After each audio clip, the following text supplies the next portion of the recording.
Hagrid, that's me.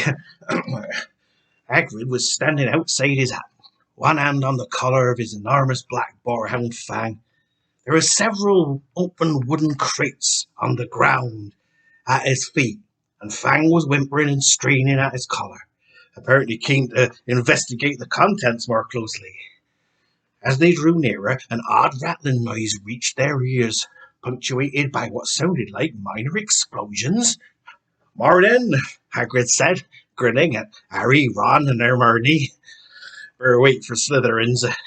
They won't want to miss this. Blast-ended squirts." "Come again," said Ron. Hagrid pointed down into the crates.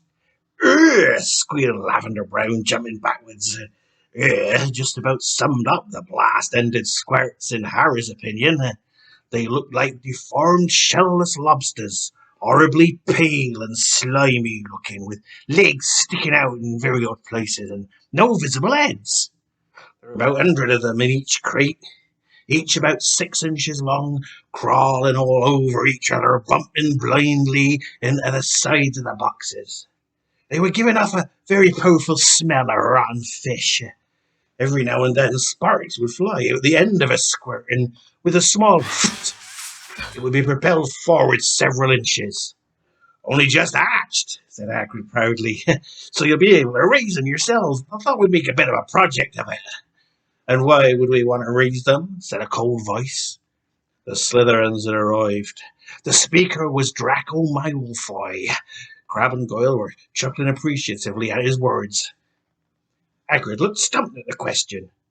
"I mean, what do they do?" asked Malfoy. "What is the point of them?" Hagrid opened his mouth, apparently thinking hard. There was a few seconds' pause, and he said roughly, "That's next lesson, Malfoy. We're just feeding them today. Now, you'll want to try them on a few different things. I've never had them before. I'm not sure what they'll go for. I got ants' eggs and frogs' livers and a nice bit of grass snake. Just try them out with a bit of each."